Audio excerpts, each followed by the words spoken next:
Clip number 458۔ اس clip میں آپ سورہ توبہ کی آیت نمبر 91 سے 93 تک کی تلاوت، ترجمہ، تفسیر قرآن صراط الجنان سماعت فرمائیں گے۔ بسم اللہ الرحمن الرحیم۔ ترجمہ، اللہ کے نام سے شروع جو نہایت مہربان رحمت والا ہے۔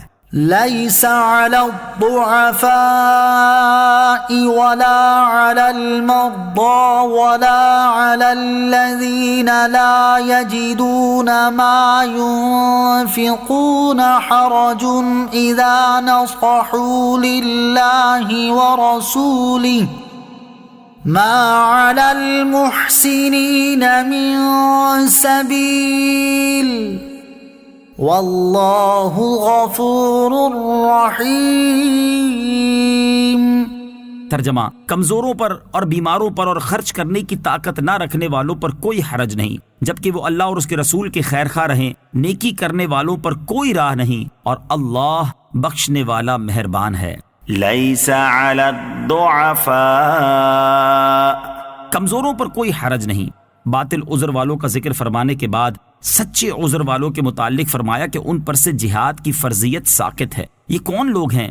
ان کے چند طبقے بیان فرمائے۔ پہلا طبقہ ضعیف، جیسے کہ بوڑھے، بچے، عورتیں، اور وہ شخص بھی انہی میں داخل ہے جو پیدائشی کمزور، ضعیف و نحیف ہو۔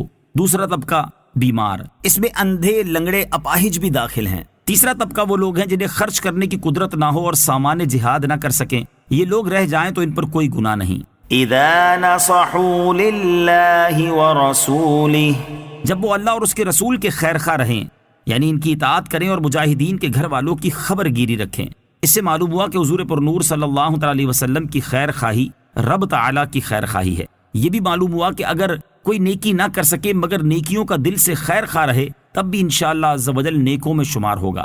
آیت کا منشا یہ ہے کہ مجبور مسلمان جو جہاد میں شریک نہ ہو سکیں، وہ مدینے میں رہ کر اللہ رسول عز و جل صلی اللہ تعالی علیہ وسلم کی خیر خواہی میں مجاہدین کے بچوں کی خدمت کریں۔ حضرت انس بن مالک رضی اللہ تعالی عنہ سے روایت ہے، نبی اکرم صلی اللہ تعالی علیہ وسلم نے ارشاد فرمایا، تم مدینہ منورہ میں ایسے لوگوں کو بھی چھوڑ آئے ہو کہ تم جو سفر کر رہے ہو، جو مال خرچ کر رہے ہو اور جن وادیوں کو طے کر رہے ہو، ہر کام میں وہ تمہارے ساتھ ہیں۔ صحابہ کرام رضی اللہ تعالی عنہم نے عرض کی، یا رسول اللہ صلی اللہ تعالی علیہ وسلم، وہ ہمارے ساتھ کس طرح شمار ہو گئے جبکہ وہ تو مدینہ منورہ میں ہیں؟ ارشاد فرمایا، انہیں مجبوری نے روکا ہے۔ وَلَا عَلَى الَّذِينَ إِذَا مَا أَتَوْكَ لِتَحْمِلَهُمْ قُلْتَ لَا أَجِدُ مَا أَحْمِلُكُمْ عَلَيْهِ تولوا وأعينهم تفيض من الدمع حزنا ألا يجدوا ما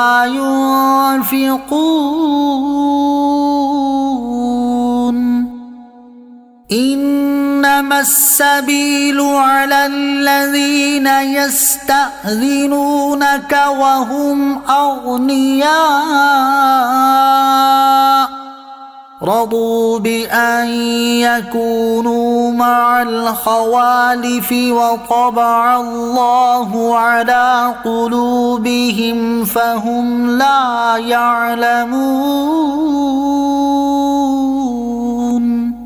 ترجمہ، اور نہ ان پر کوئی حرج ہے جو آپ کے پاس اس لیے آتے ہیں تاکہ آپ انہیں سواری دے دیں، لیکن آپ فرما دیتے ہیں، میں تمہارے لیے کوئی ایسی چیز نہیں پاتا جس پر تمہیں سوار کر دوں، تو وہ اس حال میں لوٹ جاتے ہیں کہ ان کی آنکھوں سے اس غم میں آنسو بہ رہے ہوں کہ وہ خرچ کرنے کی طاقت نہیں رکھتے۔ مواخذہ تو ان لوگوں پر ہے جو مالدار ہونے کے باوجود آپ سے رخصت مانگتے ہیں۔ انہیں یہ پسند ہے کہ عورتوں کے ساتھ پیچھے بیٹھ رہیں، اور اللہ نے ان کے دلوں پر مہر لگا دی تو وہ کچھ نہیں جانتے۔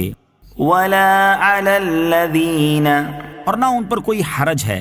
شان نزول، حضرت عبداللہ ابن عباس رضی اللہ تعالیٰ عنہما فرماتے ہیں، سرکار دو عالم صلی اللہ تعالیٰ علیہ وسلم نے لوگوں کو اپنے ساتھ جہاد میں جانے کا حکم دیا تو صحابہ کرام رضی اللہ تعالیٰ عنہم کی ایک جماعت آپ صلی اللہ تعالیٰ علیہ وسلم کی بارگاہ میں حاضر ہوئی۔ ان میں حضرت عبداللہ بن مغفل رضی اللہ تعالیٰ عنہ بھی تھے۔ انہوں نے عرض کی، یا رسول اللہ صلی اللہ تعالیٰ علیہ وسلم، ہمیں کوئی سواری عطا کیجیے۔ حضور اکرم علیہ الصلوۃ والسلام نے ان سے فرمایا، اللہ کی قسم میرے پاس کوئی سواری نہیں کہ جس پر میں تمہیں سوار کروں۔ وہ روتے ہوئے واپس چلے گئے کیونکہ جہاد سے رہ جانا ان پر بہت گراں تھا اور ان کے پاس زادے راہ تھا نہ سواری۔ اللہ تعالیٰ نے ان کی اللہ عز و جل اور اس کے رسول علیہ الصلوۃ والسلام سے محبت اور جہاد پر حرص کی وجہ سے ان کے عذر میں یہ آیتیں بیان فرمائیں۔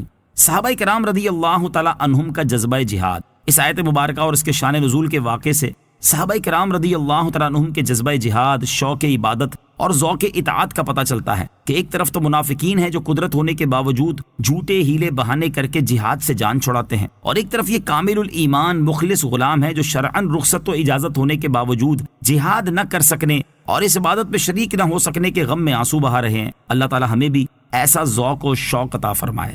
انما السبیل علی الذین، مؤاخذہ تو ان لوگوں پر ہے، یعنی مؤاخذہ تو ان لوگوں پر ہے جو جہاد میں جانے کی قدرت رکھتے ہیں، اس کے باوجود آپ علیہ الصلوۃ والسلام سے رخصت مانگتے ہیں۔ صلو علی الحبیب صلی اللہ تعالی علی محمد صلی اللہ تعالی وسلم۔ مجھے اپنی اور ساری دنیا کی لوگوں کی اصلاح کی کوشش کرنی ہے انشاءاللہ عز و جل۔